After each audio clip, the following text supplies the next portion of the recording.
Golf میں جنگ شروع ہوتے ہی حکومت پاکستان نے اپنے عوام پر ڈرون حملہ کر دیا تھا، جیسے گزشتہ روز بھی عرض کیا تھا۔ پیٹرول کی قیمت میں فی لیٹر 55 روپے اضافہ کر کے عام آدمی کی کمر توڑ دی گئی اور حکمرانوں نے اپنے عیاشیوں کو کم کرنے کی بجائے مشکلات کا رخ عام آدمی کی جانب موڑ دیا۔ رتی برابر بھی میں دوبارہ اس لفظ پہ زور دے رہا ہوں، رتی برابر بھی حکمرانوں نے اپنے اخراجات کم کر کے عوام کے دکھ درد میں شریک ہونے کا کوئی جیسچر نہیں دیا۔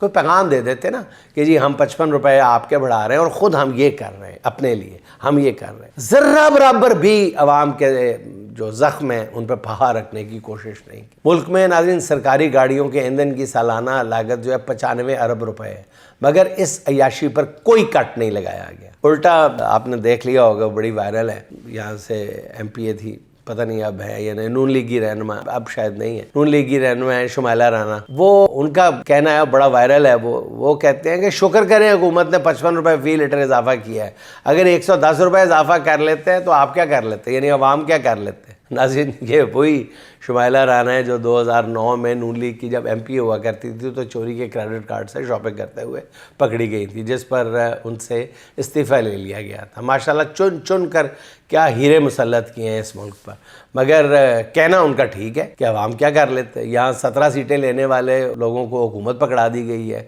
تو عوام نے کیا کر لیا؟ عدالتوں کو ایک ماتحت ادارہ بنا دیا گیا ہے، عوام نے کیا کر لیا؟ ملکی تاریخ کے سب سے مقبول لیڈر کو بغیر کسی جرم کے جیل میں بند کر دیا، عوام نے کیا کر لیا؟ شمائلہ رانا کہتی تو ٹھیک ہے، ذرائع کا کہنا یہ ہے کہ عید سے پہلے تیل کی قیمت میں مزید 40 روپے فی لیٹر اضافہ کیے جانے کا امکان ہے، تو عوام بیچاری کیا کر لے گی، دیکھ لیں گے آپ۔